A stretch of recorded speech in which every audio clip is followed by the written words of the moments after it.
জীবনের সব গুনার ফিরিস্তিগুলো একটা একটা করে স্বীকার করে আল্লাহরে বলেন, আল্লাহ আমি পাপী, আল্লাহ আমার চেয়ে বড় পাপী এই দুনিয়াতে কেউ নাই, আকাশের নিচে জমিনের উপরে আমার চেয়ে বড় পাপী কেউ নাই। একটা একটা করে আল্লাহ স্বীকার করি আমি পাপী, সব পাপের স্বীকৃতি দিলাম। পৃথিবী না জানুক আমি তো জানি, আমি কি পাপ করেছি, হায় আমার পাপের করলে বিচার, বাঁচার আমার নাই উপায়। দয়াময় তুমি মাফ করো আমায়, মাফ করো আমায়। আল্লাহ তাআলা যদি দয়া করে আমাদেরকে মাফ না করে, আমাদের বাঁচার কোনো উপায় নাই। আপনি কি ভেবেছেন আপনার নামাজ দিয়ে আপনি জান্নাতে যাবেন? আপনি তাহাজ্জুদ গুজার, সেজদা দিতে দিতে কপালে দাগ ফেলেছেন, এটা আপনারা জান্নাতে নেবে না। আপনি এলাকার সবচেয়ে বড় হাতেম তাই দানশীল, এই দানের ভরসায় বসে আছেন, কশিন কালো না। আমাদের নামাজ, আমাদের রোজা, আমাদের ইবাদত, এগুলোকে মিজানের পাল্লায় উঠালে কোনো ওজনই হবে না। তবে আমাদের একটা কৌশল জানা আছে, আমরা আল্লাহর রহমতের ভিখারি। আমরা সেদিন আগেই গুনার স্বীকৃতি দিয়ে দেব। আমরা বলবো, আল্লাহ তুমি প্রশ্ন করার আগে তোমার একটা কথা বলি, আমারে কিছু জিজ্ঞেস করো না, আমি সব করেছি। এমন কোন পাপ নাই যে পাপ আমারে দিয়ে হয় নাই। তোমার রহমত দিয়ে তুমি জান্নাতে পাঠাবা, তোমার দয়ায় জান্নাতে যেতে চাই, আমল দিয়ে না। পারবেন বলতে? কিয়ামতের দিন আমরা বলবো, আল্লাহ আমার আমল দিয়ে জান্নাত চাই না, আমি তোমার দয়া দিয়ে জান্নাত চাই। তোমার দয়া ছাড়া আমার কোনো উপায় নাই। কারণ আল্লাহ যদি বিচার করে, বাঁচার কারো উপায় নাই। আল্লাহ যদি বলে ফেলেন তুই এটা করলি কেন, ওখানে গেলি কেন, কোরআনে 1000 বার নিষেধ করলাম তারপরেও এই পাপে জড়ালি কেন, এরকম প্রশ্ন ছুড়ে দিলে আমার উত্তর আছে? বাঁচার কোনো উপায় আছে? রোজ হাসরে হে আল্লাহ আমার করোনা বিচার, করোনা বিচার, বিচার চাই না তব দয়া চাই, এ গুনাহগার করোনা বিচার। আপনার আমল দিয়ে জান্নাতে যাবেন? কি দিয়ে যাবেন?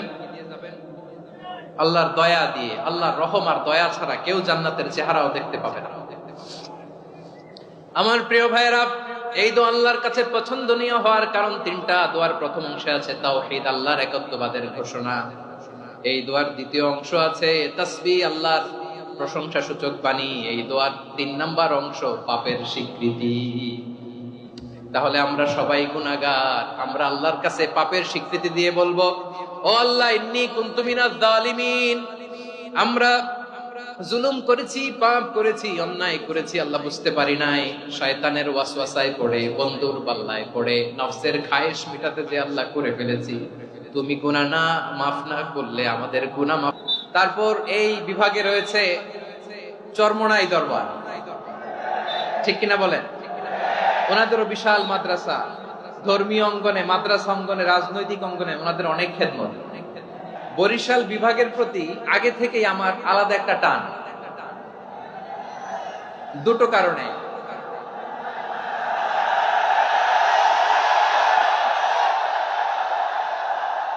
আলহামদুলিল্লাহ, আলহামদুলিল্লাহ, মাশাআল্লাহ।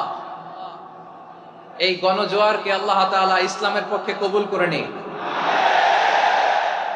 এই প্রাণ ঢালা উচ্ছ্বাস, ভালোবাসা, এটা কোরআনের জন্য, ইসলামের জন্য, ঠিক কিনা বলেন? কোন অপশক্তি এই গণজোয়ারকে ঠেকাতে পারবে না। কারণ যে ভালোবাসা আল্লাহর জন্য হয় সেটাকে ঠেকানো যায় না, ঠিক কিনা বলেন? আমার প্রাণ প্রিয় পটুয়াখালীবাসী ভাইরা, বিশেষ দুটি কারণে বরিশাল বিভাগের প্রতি আমার আলাদা একটা ভালো লাগা। এর কারণ এই অঞ্চলে আলেম ওলামা বেশি, ঠিক কিনা বলেন? আজকের এই প্রোগ্রামে অনেক কওমি মাদ্রাসার মুহতামিম সাহেবরা এসেছেন, আমি শুনেছি। আলিয়া মাদ্রাসার প্রিন্সিপাল হুজুররা এসেছেন, খতিব সাহেবরা এসেছেন, ইমাম সাহেবরা এসেছেন, মুয়াজ্জিন সাহেবরা এসেছেন। এই বিভাগে আলেম ওলামা বেশি। তার প্রমাণ এখানে এই বরিশালের ভেতরে আছে সারসিনা দরবার, ঠিক কিনা বলেন? অনেক হাক্কানি একটা দরবার। সারসিনার মরহুম পীর সাহেব হুজুরের খেদমত করেছে আমি অনেকবার, সুযোগ হয়েছিল আমার ছাত্র জামানায়। তো ওনাদের মাদ্রাসা কেন্দ্রিক অনেক খেদমত, আলহামদুলিল্লাহ। তারপর এই বিভাগে রয়েছে চরমোনাই দরবার, ঠিক কিনা বলেন? ওনাদেরও বিশাল মাদ্রাসা, ধর্মীয় অঙ্গনে, মাদ্রাসা অঙ্গনে, রাজনৈতিক অঙ্গনে ওনাদের অনেক খেদমত। তারপরে এখানে আছে ঝালকাঠি এনএস কামিল মাদ্রাসা। আমরা কায়েদ সাহেব হুজুরের কথা শুনেছি, আল ইত্তেহাদ মা আল ইখতিলাফ, মতবিরোধের সাথে ঐক্য, অসাধারণ কথা। তো এই সমস্ত বড় বড় আল্লাহওয়ালাদের আগমন এই ভূখণ্ডে হওয়ার কারণে এখানে ধর্মীয় বিশৃঙ্খলা, মারামারি কম, আছে ঐক্য, ঠিক কিনা বলেন? বরিশাল বিভাগের প্রতি আমার বিশেষ ভালোবাসার এটা একটা কারণ। 2 নম্বর কারণ হচ্ছে আমি ঢাকাতে যে মাদ্রাসায় পড়াশোনা করেছি, দারুন নাজাত সিদ্দিকিয়া কামিল মাদ্রাসা, আমার মাদ্রাসার শিক্ষক মন্ডলীর অধিকাংশ হচ্ছে এই বরিশালের, আলহামদুলিল্লাহ। আমাদের শ্রদ্ধেয় প্রিন্সিপাল হুজুর আখম আবু বকর সিদ্দিক হাফিজাহুল্লাহ ওয়া রাআহ, উনি এলাকার সহ পুরো দারুন নাজাত মাদ্রাসার অধিকাংশ আসাতাজে ইকরাম এই ভূখণ্ডের, এই অঞ্চলের হওয়ার কারণে ছোটবেলা থেকেই বরিশালের প্রতি আমার একটি ভালোবাসা। তো আমি অন্তরের অন্তঃস্থল থেকে আবারও শুভেচ্ছা জানাতে চাই। আমি আমাদের অনেক ভাইদেরকে দেখতে পাচ্ছি, আপনারা বসার জায়গা পাননি, দাঁড়িয়ে আছেন এবং খুবই নিশ্চুপ, শান্ত, সুশৃঙ্খল। The people of Borishal, they are very smart, alhamdulillah, মাশাআল্লাহ। এবং শ্রোতা যাদেরকে দেখতে পাচ্ছি, বেশিরভাগের বয়স 15 থেকে 25। জেনজি, যেখানেই যাই জেনজি আমারে ছাড়ে না, মাশাআল্লাহ। এরাই আগামীর বাংলাদেশ, এরাই বাংলাদেশ। এদের হাতে নিরাপদ আমার লাল সবুজের পতাকা, এদের হাতে নিরাপদ আমার 56,000 বর্গ মাইলের প্রতিটি ইঞ্চি মাটি। এজন্য তোমাদেরকে সাবধান থাকতে হবে, সজাগ থাকতে হবে দেশের জন্য, এদেশের সার্বভৌমত্বের জন্য, ঠিক কিনা বলেন? আমার প্রিয় ভাইরা, আপনারা এখন যেমনি নিশ্চুপ, নীরব, very quiet and calm, discipline, I like it, I love it, শেষ পর্যন্ত আপনারা এরকম নিশ্চুপ, নীরব, নিস্তব্ধ, নিঝুম থাকবেন তো আপনারা? মাশাআল্লাহ। আমি খুব লম্বা চূড়া সময় নেব না, অনেক আলোচনা হয়েছে, আমি ফাঁসেই ছিলাম, আমি দুপুরেই চলে এসেছি, আমি শুনছিলাম আলোচনাগুলো, অসাধারণ আলোচনা হয়েছে। আসলে আলোচনা হওয়া দরকার অল্প, ইবাদত আর আমল হওয়া দরকার বেশি, ঠিক কিনা? কিয়ামতের একটা আলামত হচ্ছে খুতবুকুম তাবিলা ওয়া সালাওয়াতুকুম কাসীরা। কিয়ামতের আগে আমাদের বক্তব্য হয়ে যাবে লম্বা। Your speech will be longer and your salah will be very shorter.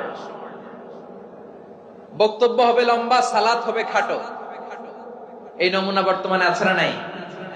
ঘন্টার পর ঘন্টা, তাও তৃপ্তি মিটে না। অনেক জায়গায় রাত পর্যন্ত, মিডনাইট পর্যন্ত, মধ্যরাত পর্যন্ত আলোচনা হয়, এটা ঠিক নয়। বক্তব্য হবে একেবারে gist, cream of the creams, একেবারে ক্রিম কথাটা আলোচক উপস্থাপন করবেন। হেদায়েত দেওয়ার মালিক কে? ইন্নাকা লা তাহদি মান আহবাবতা ওয়ালাকিন্নাল্লাহা ইয়াহদি মান ইয়াশা। নবী হে, আপনি চাইলেই কাউকে হেদায়েত দিতে পারবেন না, হেদায়েত দেওয়ার মালিক কে? প্রিয় ভাইরা, আমি শুরুতেই দেখতে চাই যে আপনারা বরিশাল বিভাগের কে কোন জেলা থেকে আসলেন, এটা একটু জেনে খোঁজখবর নিয়ে আমি আলোচনা শুরু করবো ইনশাআল্লাহ বিইذنিল্লাহ।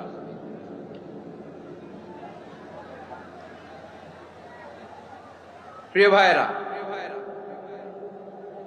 আমি দেখতে চাচ্ছি আপনাদের এই বরিশাল বিভাগের ভোলা জেলা আছে না একটা, দ্বীপ জেলা, ওখান থেকে কেউ আসতে পারছেন নাকি?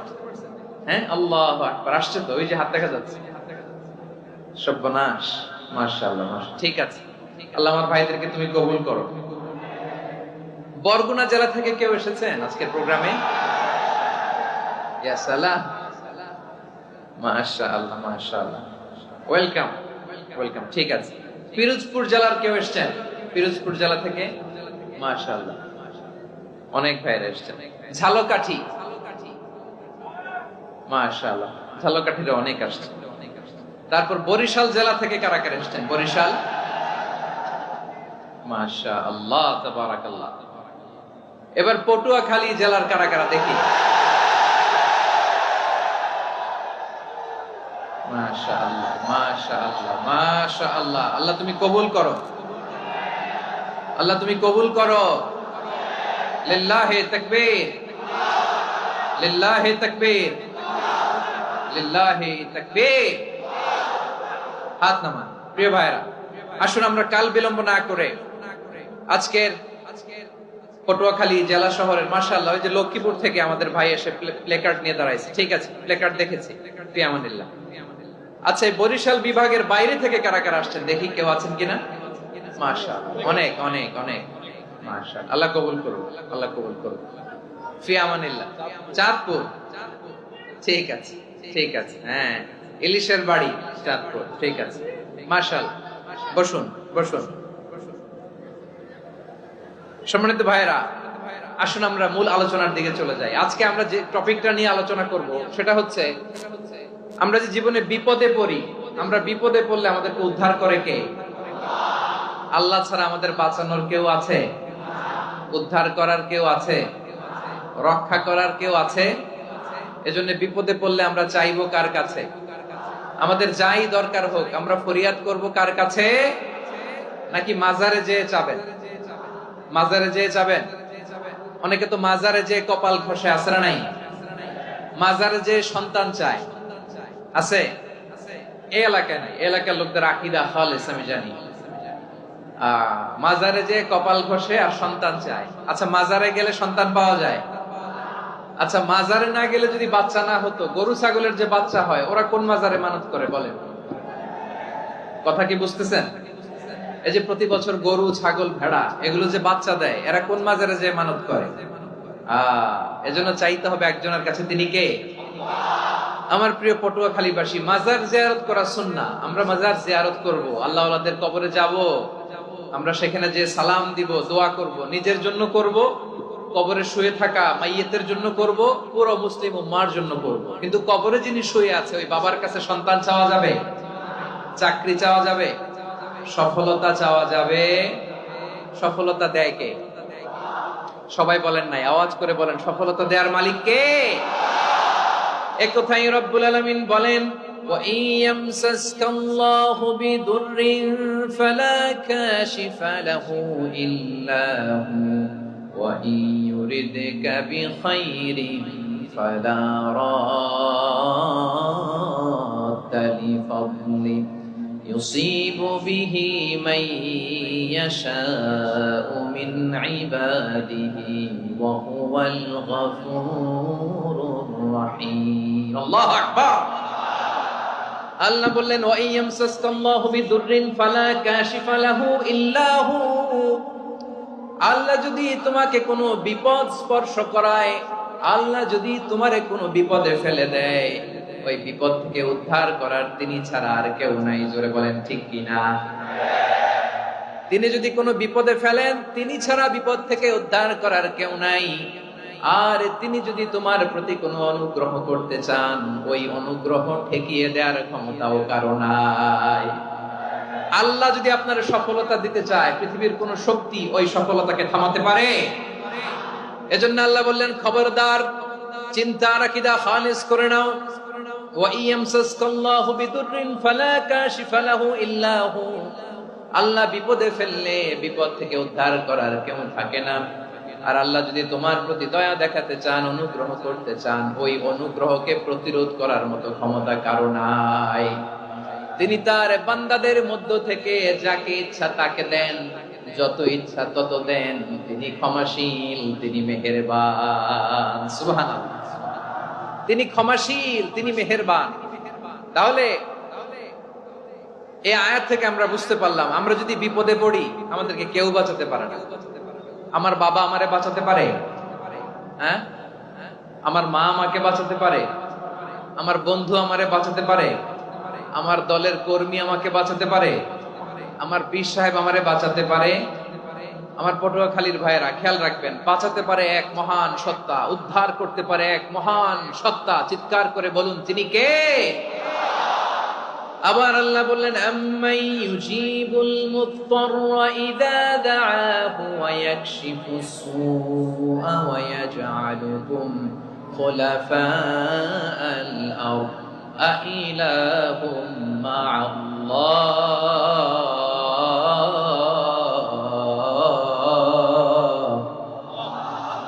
ক্বালিলাম মা তাযাক্কারুন। রব্বুল আলামিন বলেন, বিপদে পড়ে কাতর কণ্ঠে চিন্তাগ্রস্ত হয়ে যখন কেউ ফরিয়াদি হয়ে আল্লাহর ডাকে হাত তোলে, তখন এই ব্যক্তির ডাকে সাড়া দেয় কে? সবাই বলুন। কাতর কণ্ঠে বিপন্ন অবস্থায় আপনি যখন কেঁদে কেঁদে হাত তুলে আপনার দুঃখের কথা জানান, আপনি যখন ডাকেন তারে, তখন আপনার ডাকে সাড়া দেয় কে? আল্লাহ বলে, আমি সাড়া দেই। তোমাদের বিপদকে মুক্ত করে দেয় কে? ওই আল্লাহর সাথে কোন উপাস্য আছে নাকি? কিন্তু খুব অল্প সংখ্যক লোকই তোমরা উপদেশ গ্রহণ করো। কথাটা কার? তাহলে বিপন্ন মানবতা যখন কাঁদে, মানুষ যখন বিপদে পড়ে নিরুপায় হয়ে ফরিয়াদ করে, তার ডাক শোনার কেউ নাই একজন ছাড়া। চিল্লায় বলেন তো, তিনি কে? এজন্য আমরা ফরিয়াদের হাত কার দিকে তুলবো? প্রিয় পটুয়াখালী, বলেন, ফরিয়াদের দুটো হাত আমরা কার দিকে তুলবো? এবং খেয়াল রাখতে হবে, মাথার সাথে সেট করে নিতে হবে, আল্লাহ ছাড়া আমাকে উদ্ধার করার কেউ নাই। এই পৃথিবীতে কেউ আপন না।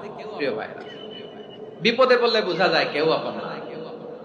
আপন শুধু একজন মহান সত্তা, তিনি কে? এটা কি আপনারা খেয়াল রাখতে পারবেন?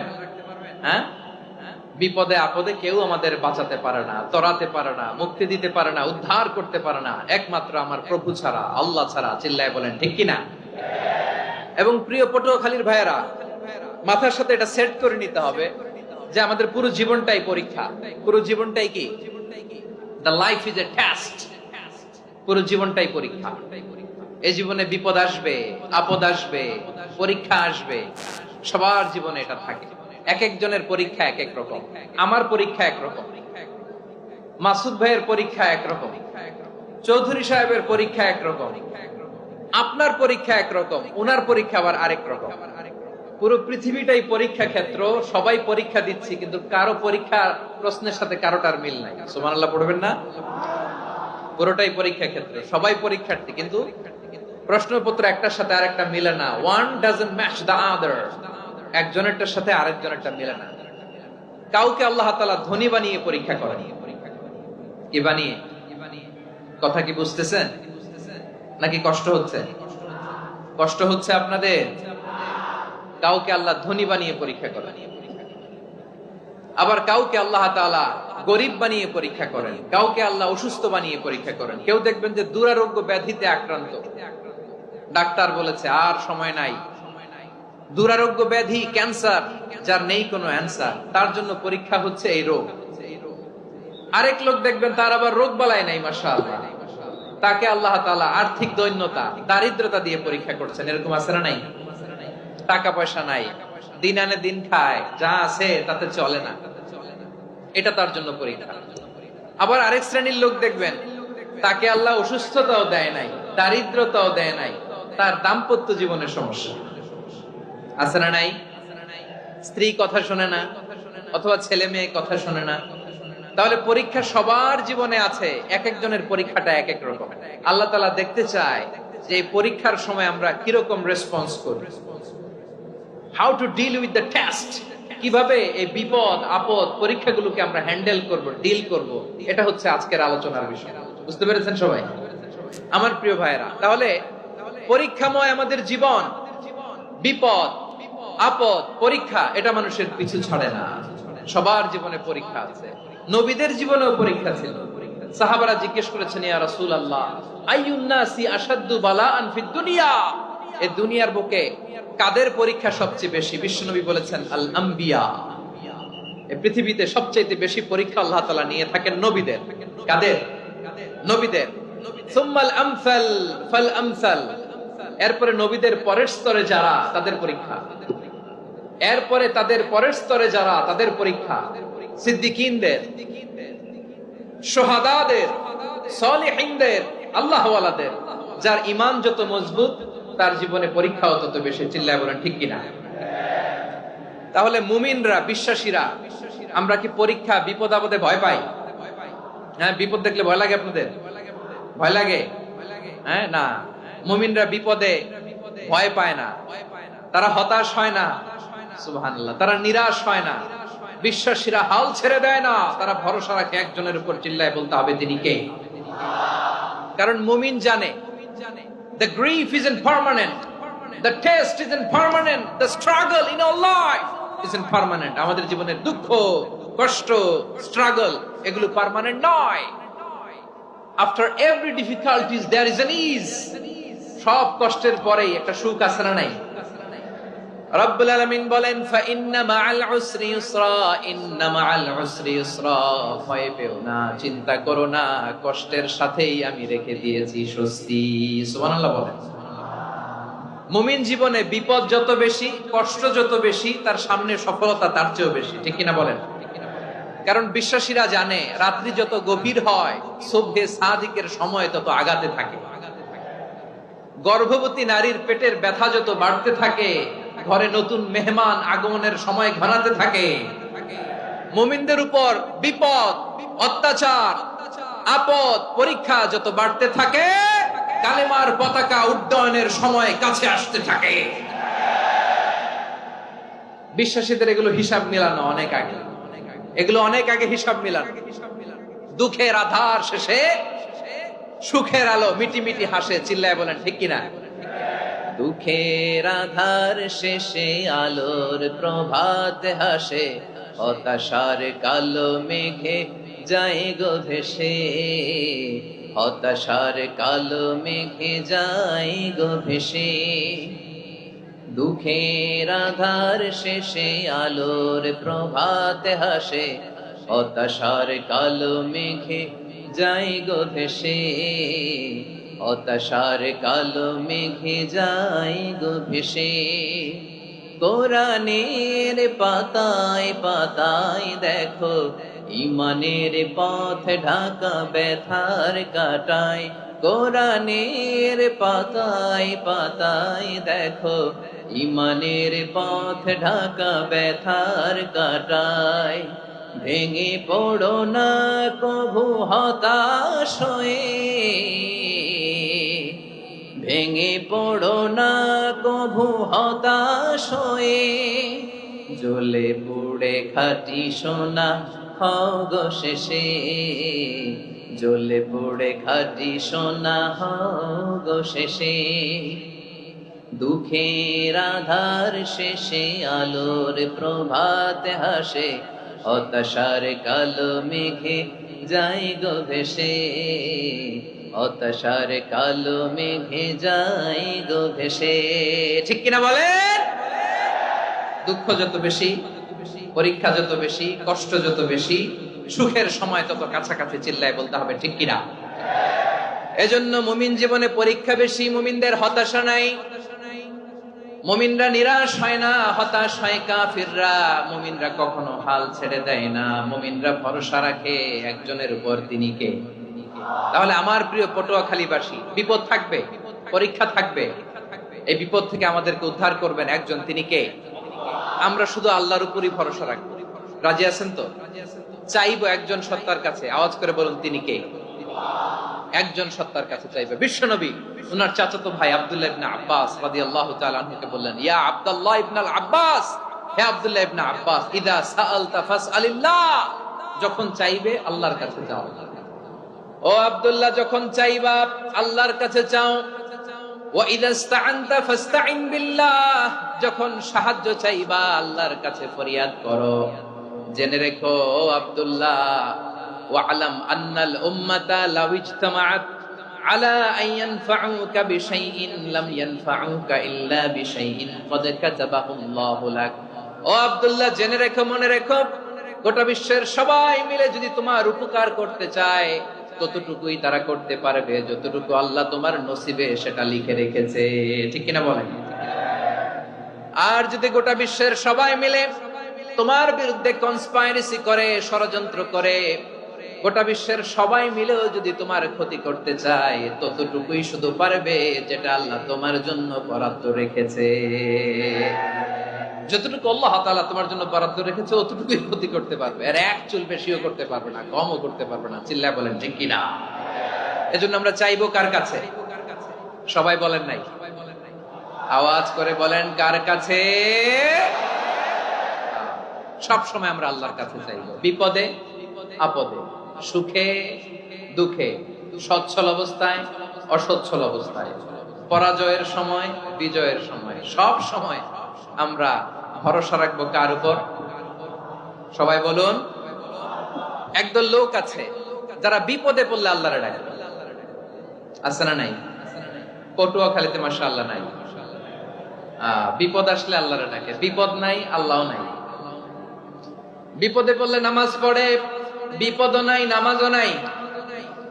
বিপদে পড়লে জিকির করে, বিপদ যখন চলে যায় ওদের জিকিরও বন্ধ হয়ে যায়। এরকম আছে না নাই? কিছু লোক দেখবেন পরীক্ষা আসলে নামাজ পড়ে, আছে আছে। জেনজি আওয়াজ করো, এরকম আছে? এই কমন পড়ে গেছে, কমন পড়ছে। দেখবেন পরীক্ষার সময় নামাজ পড়ে, পরীক্ষাও নাই নামাজও আছে। এরকম কিছু লোক আছে অসুস্থ হলে আল্লাহরে বড্ড ভালোবাসে, আল্লাহরে খুব ডাকে। অসুস্থ হইলে, অসুস্থতাও নাই, আল্লাহ স্মরণও নাই। দেখবেন কিছু লোক নির্বাচন আসলে খুব আল্লাহওয়ালা হয়ে যায়,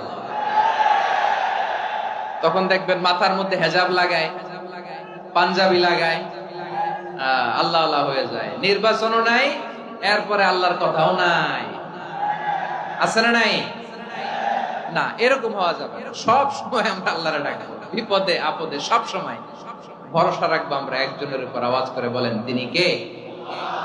এ কথাই আল্লাহ তাআলা আমাদের চোখে আঙ্গুল দিয়ে জানিয়ে দিলেন, ফাইদা রাকিবু ফিল ফুলকি দা'আবুল্লাহ মুখলিসিনা লাহুদ্দিন ফালাম্মা নাজ্জাহুম ইলাল বাররি ইযা হুম ইউশরিকুন। আল্লাহ বলে একদল লোক আছে, তারা যখন নৌযানে চড়ে, জলযানে চড়ে, সাগরের মধ্যে যখন জাহাজে চড়ে, লঞ্চে চড়ে, তারা যখন তুফানের সম্মুখীন হয় তখন তারা আল্লাহরে বড্ড বেশি ডাকে, একান্ত ভাবে ডাকে, বিশুদ্ধ চিত্তে ডাকে। আবার তুফান থেকে তাদেরকে সেফ জোনে নিয়ে, নিরাপদ জোনে নিয়ে যখন বন্দরে আমি আল্লাহ তাদেরকে ফিরিয়ে দেই, ওই লোকগুলো আবার আমি আল্লাহর সাথে শিরিক করে। এরকম আছে না নাই? জাহাজে উঠছে, সাগরের মাঝখানে তুফান, ওই সময় দেখবেন আল্লাহ কারে কয়। এই কথা তো আপনাদেরকে বোঝানো সহজ, আপনারা তো নদীর দেশের মানুষ। লঞ্চে চড়েন নাই কারা কারা? দেখি, লঞ্চে চড়ছেন? হ্যাঁ, লঞ্চে চড়ে নাই এরকম একজনও নাই এখানে। আচ্ছা, লঞ্চে উঠছেন কে কে? দেখি। মাশাআল্লাহ মাশাআল্লাহ মাশাআল্লাহ, ঠিক আছে, আপনাদের বোঝানো সহজ। আচ্ছা, লঞ্চে উঠে তুফানের সম্মুখীন হয়েছেন, জলোচ্ছ্বাস, সবাই? মাশাআল্লাহ। তো এই ওয়াজ তো আপনাদের মুখস্থ, ঠিক কিনা বলেন? আমার বলার দরকার নাই, বলেন। মাঝ নদী, তুফান, জলোচ্ছ্বাস, জলের মধ্যে উচ্ছ্বাস, ঢেউ, টর্নেডো, সাইক্লোন, মেঘের ঘন ঘটা, পরিবেশ ঘুটঘুটে অন্ধকার, লঞ্চ একবার এদিকে আরেকবার ওইদিকে, ভিতরে কি অবস্থা হয় বলেন তো?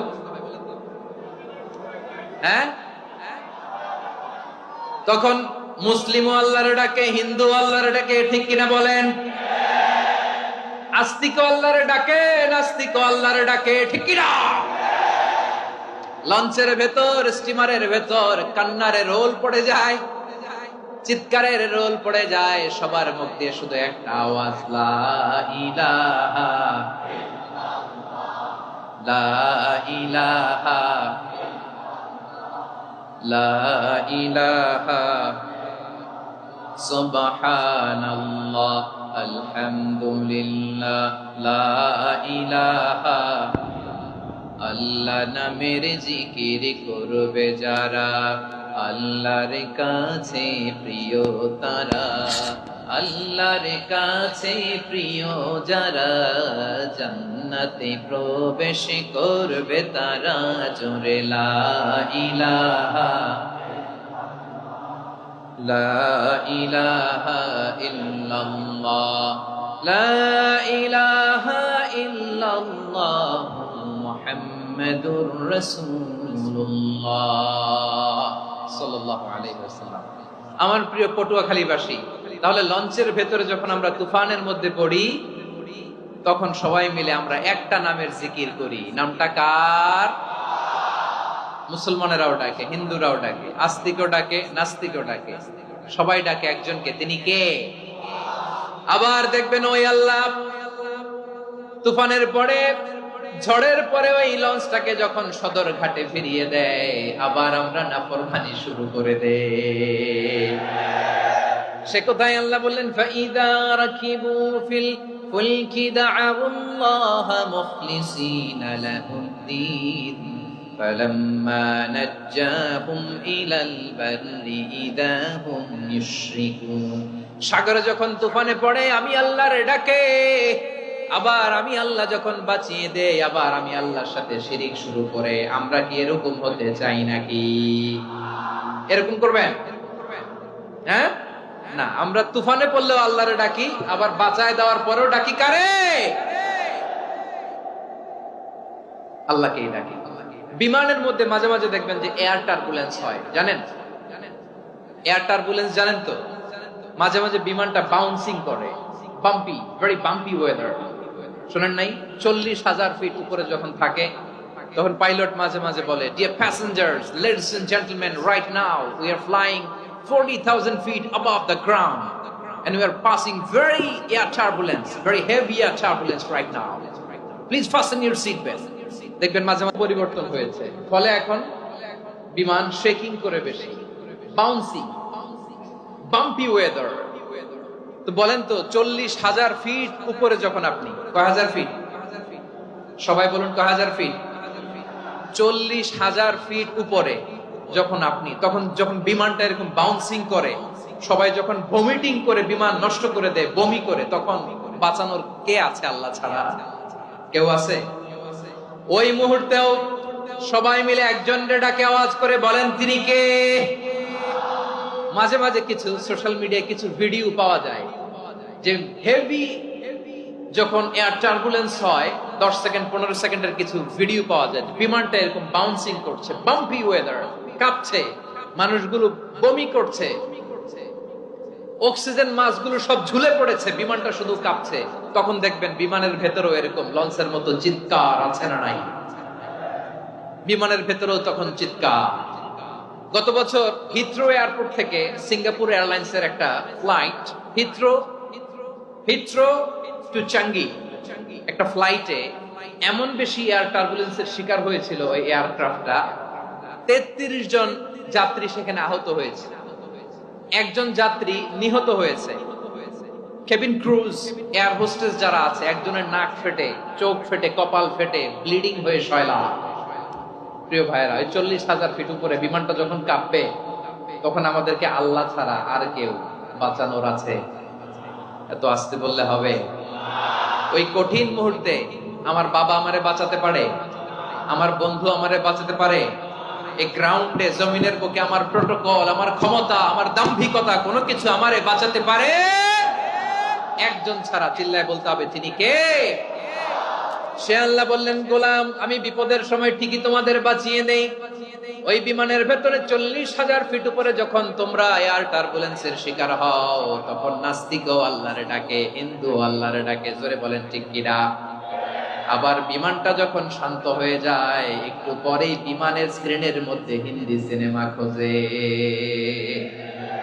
বিমানের স্ক্রিনে কিন্তু বিশাল ওখানে আফলাম, ফিল্মের একেবারে বোঝাই করা। বিমানটা শান্ত হলে আবার হিন্দি সিনেমা দেখা শুরু করে। একটু আগে ডাকছিল কারে? কারে? দেখবেন বাংলাদেশে আমাদের ক্রিকেটাররা যখন অন্য কোনো দেশের সাথে খেলে, অনেক সময় এমন হয় বল বাকি একটা, রান দরকার 6টা। বল বাকি কয়টা? পটুয়াখালী বোঝে নাই বোধহয়। বল বাকি কয়টা? রান দরকার। আপনি দেখবেন ক্যামেরাম্যান তখন গ্যালারিতে খালি দেখায় দর্শকদের যে কি অস্থিরতা। হিপ হপ স্টাইলের মেয়েটা, যে মেয়েটার ওড়না এতক্ষণ ছিল গলায়, এতক্ষণ কই ছিল, ওই মেয়েটা দেখবেন ওড়নাটা টেনে মাথায় দিয়ে এরকম মুনাজাত ধরতেছে, আল্লাহ আল্লাহ, একটা সক্কা, আল্লাহ আল্লাহ, আমার লাল সবুজের পতাকারে তুমি অপমানিত কইরো না আল্লাহ, ইন্ডিয়ার সাথে আমাদের খেলা আল্লাহ আল্লাহ, একটা ছক্কা, একটা একটা। পুরো পুরো খেলা জুড়ে এই মেয়ের ওড়না ছিল গলায়, কিন্তু যখন 1 বলে 6 রান দরকার, ওড়না চলে আসছে কোথায়? মাথায়। আবার মুনাজাত আছে না নাই? ঠিকই বাংলাদেশের দামাল ছেলে এমন এক শট মারলো, বল চলে গেল স্টেডিয়ামের বাইরে, ছক্কা, জিতে গেলাম আমরা। পুরো স্টেডিয়াম জুড়ে চিৎকার, হই হুল্লোড়, মৌজ মাস্তি। যেই মেয়েটা মাথার মধ্যে ওড়না দিয়ে এতক্ষণ সুবহানাল্লাহ সুবহানাল্লাহ বলে আল্লাহর কাছে দোয়া করেছে, ওই মেয়ে এখন আবার ওড়না ফেলে দিয়ে নাচা শুরু করে দিয়েছে।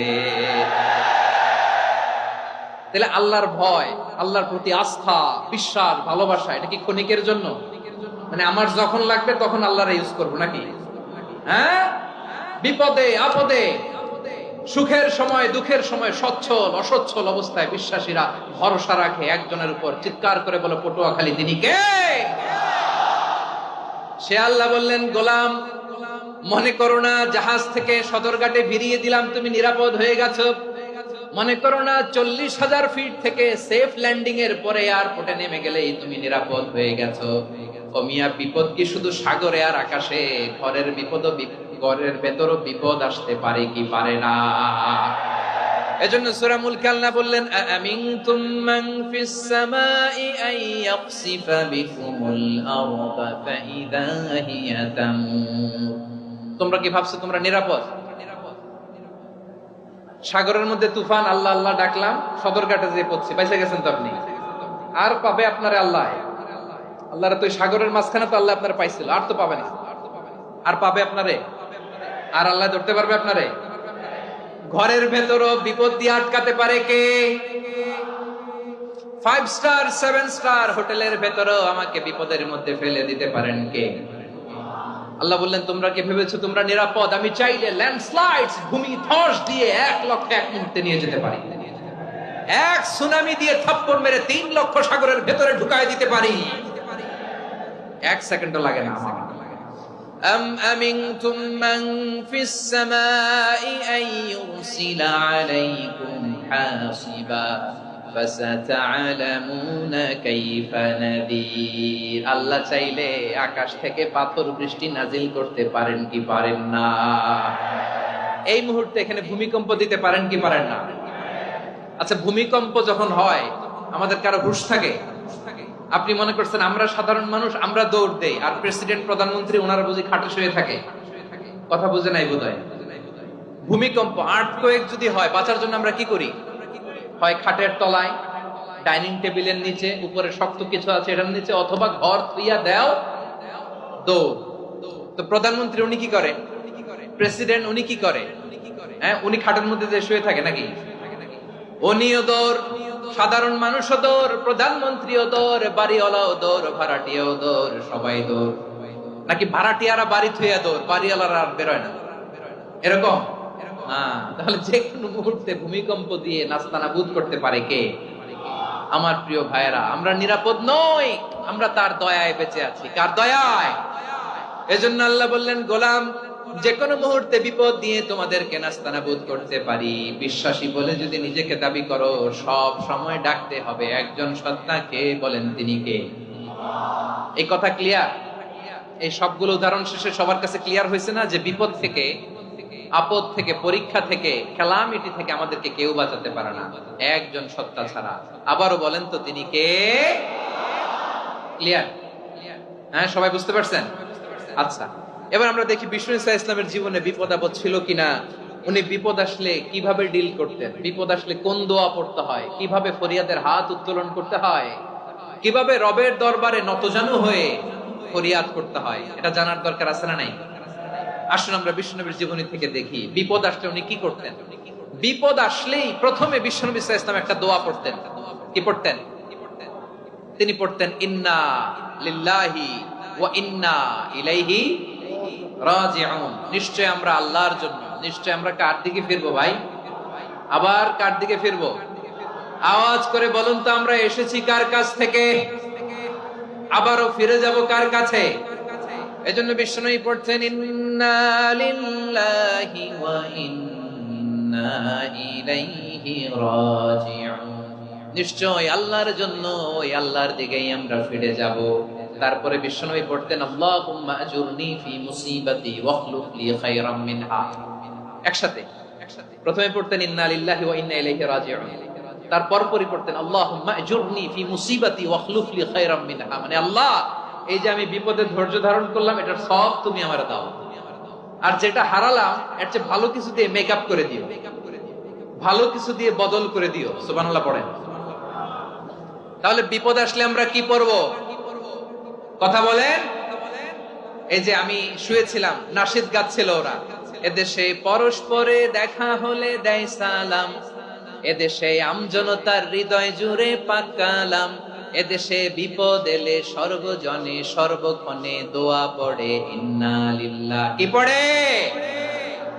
সুবহানাল্লাহ সুবহানাল্লাহ সুবহানাল্লাহ সুবহানাল্লাহ। এদেশে আজান শুনে সূর্য ওঠে শহর গ্রামে, এদেশে আজান শুনে সূর্য ডুবে সন্ধ্যা নামে, এদেশে সকল কাজে সবাই বলে বিসমিল্লাহ, এদেশে ভালো কিছু দেখে শুনে হাসি মুখে সবাই বলে মাশাআল্লাহ। সুবহানাল্লাহ পড়ে। তাহলে বিপদ এলে আমরা কি পড়ি? কথা বুঝলে সবাই উত্তর দিতে হবে। বিপদ এলে কি পড়ি? তাহলে বিপদ এলেই আমরা এখন থেকে ইন্না লিল্লাহ পড়বো, নাকি হাই হুতাশ করবেন? একদল আছে হাই হুতাশ করে, হায় আল্লাহ রে মোর কি হইল রে, মুই কি হরমু রে, মুই কমবে যামু রে। আছে না নাই? এরকম বিলাপ করতে নিষেধ করেছেন বিশ্বনবী। কি করব, কই যাব, কি হবে, হায় হায়, এরকম হাহুতাশ আছে না নাই? বিশ্বাসীরা হাহুতাশ করে না, তারা ইন্না লিল্লাহ পড়ে। কি পড়ে? মনে থাকবে? আমরা পড়ব ইন্না লিল্লাহি ওয়া ইন্না ইলাইহি রাজিউন। নিশ্চয় আমরা আল্লাহর জন্য, আমরা আল্লাহর দিকেই ফিরে যাব। এরপর পড়ব আল্লাহুম্মা আজুরনি ফি মুসিবাতি ওয়াখলুফ লি খায়রাম মিনহা। আল্লাহ, আমি যে বিপদে ধৈর্য ধারণ করলাম এটার সওয়াব দিও, আর যা হারালাম তার চেয়ে ভালো কিছু দিয়ে বদল করে দিও। সুবহানাল্লাহ পড়েন। বিশ্বনবীর হাদিস শুনলেন উম্মে সালামা রাদিয়াল্লাহু তাআলা আনহা। ওনার স্বামী হলো আবু সালামা। মজার ঘটনা খেয়াল করে শুনেন আমার প্রিয় কলিজার টুকরা ভাইয়েরা। কানগুলো খরগোশের কানের মতো খাড়া করে আমার দিকে তাকান। সাইয়্যিদাতুনা উম্মে সালামা রাদিয়াল্লাহু তাআলা আনহা, ওনার স্বামীর নাম আবু সালামা। শ্রেষ্ঠ দম্পতি, শ্রেষ্ঠ ফ্যামিলি। প্রথমে হিজরত করেছিলেন হাবাসায়, পরে হিজরত করেছেন মদিনায়। উহুদ যুদ্ধের পরে ওনার স্বামী আবু সালামা ইন্তেকাল করলো, শহীদ হলো। সুবহানাল্লাহ পড়েন। যখন আবু সালামা ইন্তেকাল করলো, উম্মে সালামা রাদিয়াল্লাহু তাআলা আনহা কেঁদে কেঁদে হয়রান। আর নবীর শিখানো বাণী অনুযায়ী তিনি বারবার পড়ছিলেন ইন্না লিল্লাহ। কি পড়ছিলেন? মুই কই যামু, কি হরমু, এগুলো বলে নাই। কি বলছে? ইন্না লিল্লাহ। যেহেতু বিশ্বনবী বলেছেন কেউ যদি বিপদের প্রথম ধাক্কায় পড়ে ইন্না লিল্লাহি ওয়া ইন্না ইলাইহি রাজিউন, আল্লাহুম্মা আজুরনি ফি মুসিবাতি ওয়াখলুফ লি খায়রাম মিনহা, তাহলে এই বিপদে যে সে যা হারালো তার চেয়ে শ্রেষ্ঠ কিছু দিয়ে আল্লাহ তার বদল দিয়ে দিবে।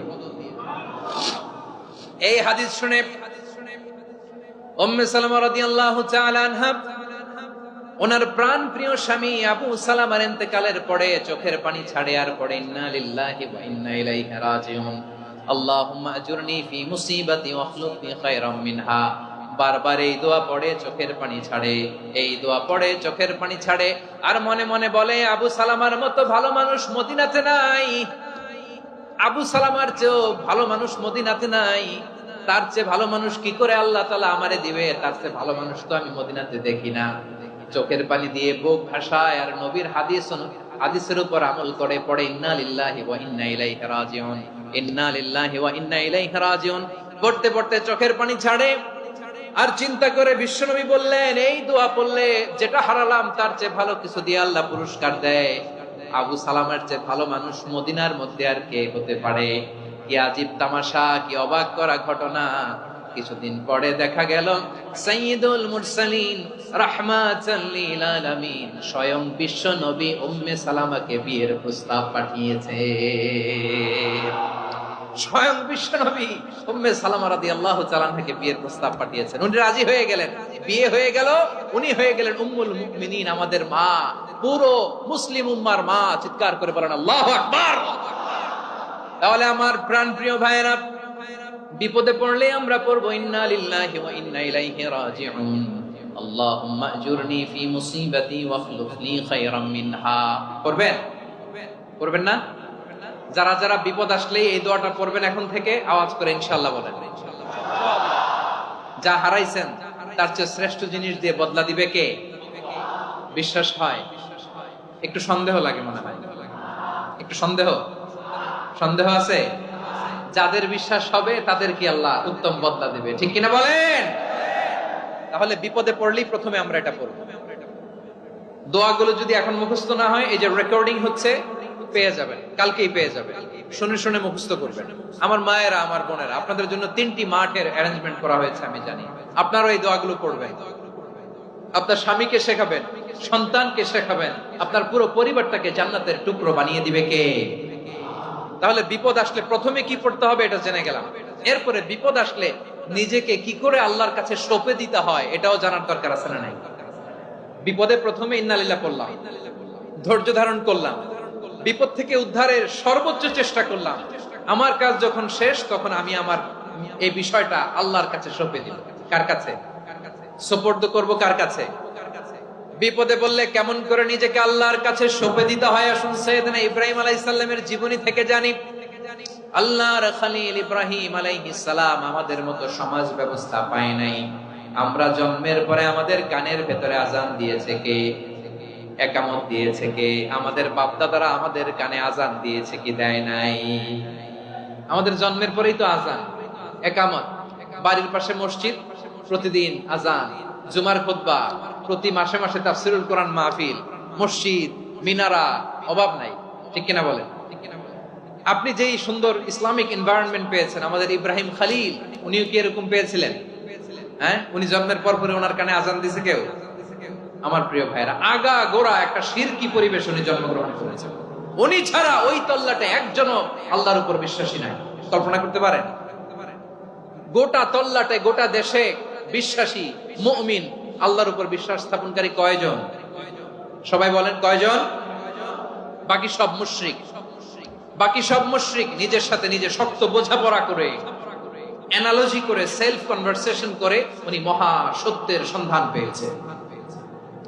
উনি আকাশের তারা দেখে ভাবে মনে হয় এটাই আমার খোদা, পরে দেখে তারা নাই, মনে মনে বলে না তাইলে এটা না। আবার চাঁদ দেখে বলে চাঁদটা বড় মায়া লাগে, মনে হয় এটাই আমার রব, পরে দেখে চাঁদও নাই, কয় না এটা না। এরপরে দ্বীপ প্রহরের জলজলে সূর্যটা খাঁ খাঁ করে গোটা পৃথিবীটারে রৌদ্র দিয়ে তাতিয়ে রাখে। তিনি ভাবলেন মনে হয় এটাই আমার রব, কারণ এটাই তো সবচেয়ে বড়।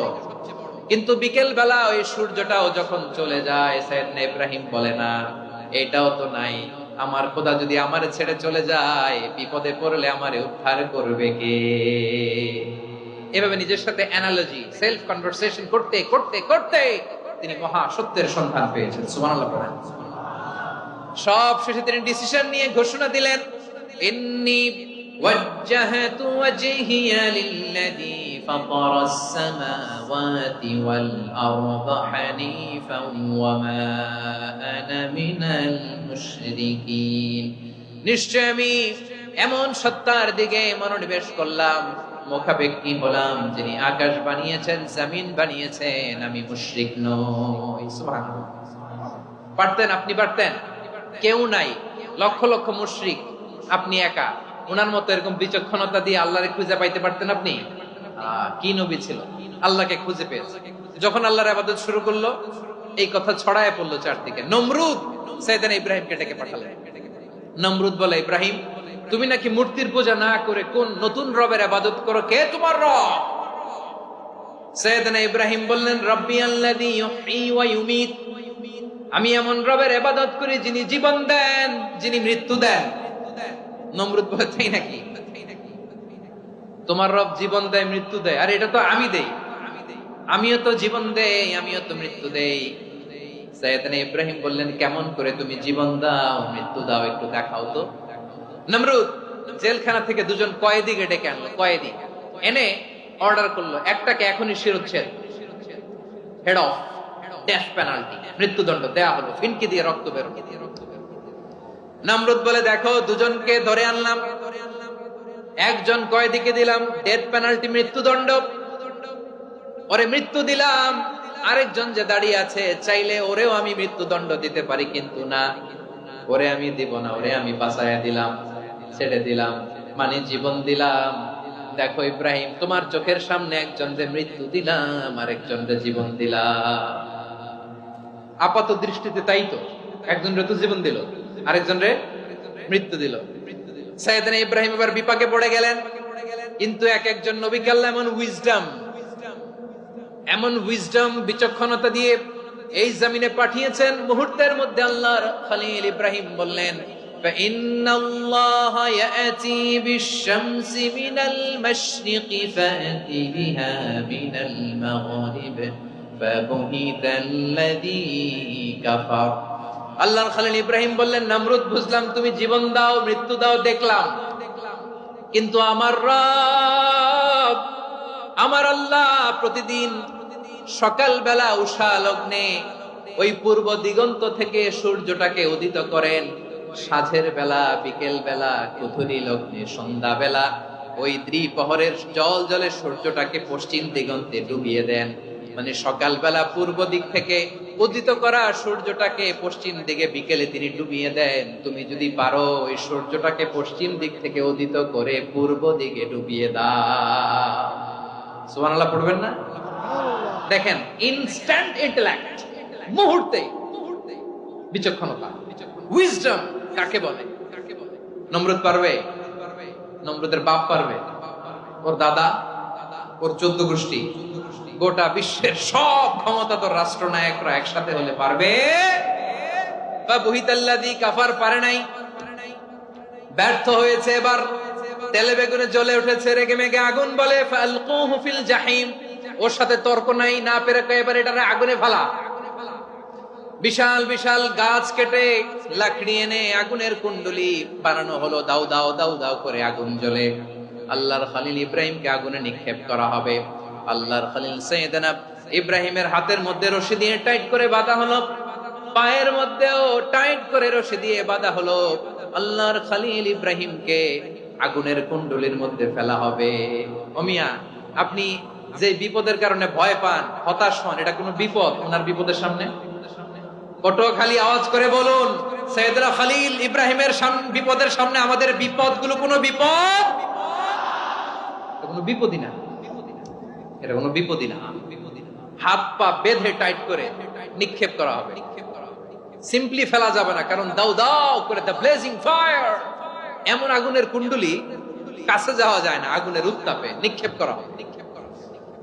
হাতে রশি বেঁধে, পায়ে রশি বেঁধে আল্লাহর খলিল ইব্রাহিম আলাইহিস সালামকে আগুনের মধ্যে নিক্ষেপ করা হবে। আহা, এটার বলে অগ্নি পরীক্ষা। উনি অগ্নি পরীক্ষার সম্মুখীন হয়েছে। এজন্য কঠিন পরীক্ষাকে আমরা অগ্নি পরীক্ষার সাথে তুলনা করি, ঠিক কিনা?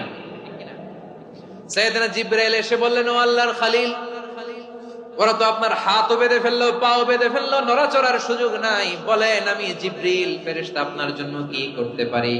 আল্লাহর খলিল ইব্রাহিম বলেন, ও জিবরাইল, তোমার কাছে আমার কোনো চাওয়া পাওয়া নাই। সুবহানাল্লাহ বলেন। তোমার কাছে বলার কিছু নাই, তোমার সাহায্যের আমার দরকার নাই। সাইয়েদনা ইব্রাহিম আলাইহিস সালামকে হাতে পায়ে রশি বেঁধে, হাত পা বাঁধা অবস্থায় জ্বলন্ত অগ্নিকুণ্ডে যখন নমরুদের দলবল নিক্ষেপ করবে, আল্লাহর খলিল কিভাবে নিজেকে আল্লাহর কাছে সঁপে দিয়েছেন, পটুয়াখালীর ভাইরা খেয়াল করে শুনুন। হাত পা বেঁধে আল্লাহর খলিলকে যখন নিক্ষেপ করা হবে, তিনি মুখ ফুটে বলে ফেললেন, হাসবুনাল্লাহু ওয়া নি'মাল ওয়াকিল। হাসবুনাল্লাহু ওয়া নি'মাল ওয়াকিল, আমার জন্য আল্লাহই যথেষ্ট, আমার জন্য আল্লাহই যথেষ্ট। তিনি আমার সবচেয়ে বড় গার্ডিয়ান, তিনি আমার সবচেয়ে বড় অভিভাবক। জিব্রাইলের সাহায্যে রফারকে ফিরিয়ে দিলেন। দুনিয়ার বুকে কারো কাছে কিছু বলেন নাই, মুখ ফুটে বলেছেন হাসবুনাল্লাহ। ও আমার পটুয়াখালীর প্রাণের ভাইয়েরা, খেয়াল রাখবেন, কোন বান্দা তার হাতে থাকা সব চেষ্টাটুকুন করার পরে মুখ ফসকে মুখ দিয়ে যখন বলে ফেলে হাসবুনাল্লাহ, বান্দা যখন হাসবুনাল্লাহ বলে ফেলে, ওই ব্যাপারটা ডিল করার দায়িত্ব স্বয়ং আল্লাহ আরশের উপর থেকে নিয়ে নেয়। আপনি যখন বলে ফেলবেন হাসবুনাল্লাহ, এটা ডিলিং করবে কে তখন? চিল্লায় বলেন না, তিনি কে? বান্দা তার সাধ্যের সবটুকু চেষ্টার পরে নতজানু হয়ে যখন বলবে হাসবুনাল্লাহ, আল্লাহ তুমি আমার জন্য যথেষ্ট, নি'মাল ওয়াকিল, তুমি আমার শ্রেষ্ঠ অভিভাবক, তখন তার কি দরকার না দরকার এটা ডিল করে স্বয়ং আল্লাহ। নিক্ষেপ করা হলো সাইয়েদনা ইব্রাহিমকে অগ্নিকুণ্ডলিতে। হাজার হাজার মানুষের দৃশ্য দেখার জন্য জড়ো হয়েছে এরকম বিশাল ময়দানে। কিন্তু কি অবাক করা ঘটনা, সবাই ভয় পাচ্ছিল, না জানে কি হয়ে যায়। আল্লাহর খলিলকে যখন আগুনের কুণ্ডলিতে নিক্ষেপ করা হয়, আল্লাহর খলিল ইব্রাহিম আগুনের কুণ্ডলীর মধ্যে বসে বসে মানুষগুলোর দিকে তাকিয়ে হাসতে শুরু করে দেয়। কারণ আকাশ থেকে রব্বুল আলামিন স্পেশাল ভার্ডিক্ট নাজিল করেছেন, স্পেশাল হুকুম জারি করেছেন, কুলনা ইয়া নারু কুনি বারদান ওয়া সালামান আলা ইব্রাহিম। ও আগুন, খবরদার, সৃষ্টি শুরু থেকে তোকে একটা ধর্ম আমি বাতলে দিয়েছিলাম, তোর ধর্ম, আগুনের ধর্ম হলো যা পাবে জ্বালিয়ে সারখার করবে। আল্লাহ বলল, আগুন, তোর ধর্ম দিয়েছিলাম, তুই সব জ্বালিয়ে পুড়িয়ে সারখার করে দিবি, কিন্তু ক্ষণিকের জন্য আমি তোর জ্বালিয়ে দেওয়ার ক্ষমতাটাকে কেড়ে নিলাম, জ্বালিয়ে ভস্ম করে দেওয়ার ক্ষমতা আমি কেড়ে নিলাম। কুনি বারদান, ঠান্ডা হয়ে যা, কিন্তু এত বেশি ঠান্ডা হবি না আবার আমার ইব্রাহিমের জন্য সর্দি লেগে না যায়। সুবহানাল্লাহ, এত আস্তে বললে হবে? কুনি বারদান, বারদ মানে বরফ, ঠান্ডা, ঠান্ডা হোক, কিন্তু এত ঠান্ডা হবি না যাতে আমার ইব্রাহিমের কষ্ট হয়। আগুন বলে, আল্লাহ একবার বললাম ঠান্ডা হ, আবার বরফ, এত ঠান্ডা হবি না যাতে খালিলের সর্দি না লাগে। কেমন ঠান্ডা হব, কেমন এনভায়রনমেন্ট তৈরি করে দেব বলো? আল্লাহ বললেন, সালামান আলা ইব্রাহিম, আমার খলিল, আমার কলিজা, আমার ইব্রাহিমের জন্য তুই জান্নাতের গুল বাগিচা হয়ে যা। ও ভাই, নবী মুসার মতো ঈমান হলে রাস্তা হবে সাগর জলে, নবী ইউসুফের মতো ঈমান হলে একে একে দরজা খোলে। নবী ইব্রাহিমের মতো ঈমান যদি আজও থাকে বিদ্যমান, অগ্নিকুণ্ডে দেখতে পাবে খুবসুরতে ফুলভাগা। কুলনা ইয়া নারু কুনি বারদান ওয়া সালামান আলা ইব্রাহিম। বান্দা যখন মুখ দিয়ে বলে হাসবুনাল্লাহ, আমার আল্লাহ আমার জন্য যথেষ্ট, এই বলে যখন নিজেকে সঁপে দেয়, তার কি লাগবে ওই দায়িত্ব স্বয়ং নিয়ে নেয় কে? সবাই বলেন, স্বয়ং নিয়ে নেয় কে? তাহলে আমার প্রিয় ভাইরা, বিপদের শুরুতেই আমরা বলবো ইন্না লিল্লাহ। শুরুতে কি বলবো? এরপরে যেই বাক্যটা পড়ে নিজের পরিস্থিতিকে আল্লাহর দরবারে সঁপে দিব, সেটা হচ্ছে হাসবুনাল্লাহ। সেটা কি? বিষ্ণু বলেন, লা ইয়াজালু লিসানুকা রাতাবান মিন যিকরিল্লাহ, সব সময় আল্লাহর স্মরণ দিয়ে, জিকির দিয়ে জিহ্বাটারে সিক্ত রাখো। আর শয়তানু জাসিমুন আলা কলবি ইবনে আদম, শয়তান বনি আদমের কলবে খামচি মেরে বসে থাকে। ফাইদা যাকারাল্লাহ খানাসা, মানুষ যখন আল্লাহর স্মরণ করে, জিকির করে, শয়তান দৌড়ে পালায়। ওয়া ইদা গাফালা ওয়াসওয়াসা, যখনই বনি আদম গাফেল হয়, তখনই শয়তান তার হৃদয়ে ওয়াসওয়াসা দেয়। এজন্য বিপদে পড়লে ইন্না লিল্লাহ, নিজের সবটুকুন করার পরে, নিজের রোল প্লে করার পরে নিজেকে আমরা কি বলে সঁপে দিব? সবাই বলেন, সবাই বলতে হবে, আরো জোরে বলে, মনে থাকবে? বিপদে পড়লে প্রথমে ইন্না লিল্লাহ, এরপরে নিজেকে যখন সঁপে দিব তখন হাসবুনাল্লাহ। এরপরে কঠিন বিপদে যখন বিশ্বনবী পড়তেন তখন কি করতেন? এমন বিপদ মাঝে মাঝে হয় না, দেয়ালে পিঠ থেকে যায়, চোখে মুখে অন্ধকার, কি করব দিশা খুঁজে পাই না, এরকম হয় কখনো? হ্যাঁ, আপনাদের হয়? হয় না? তো জান্নাতে আছেন আপনারা। হয় হয়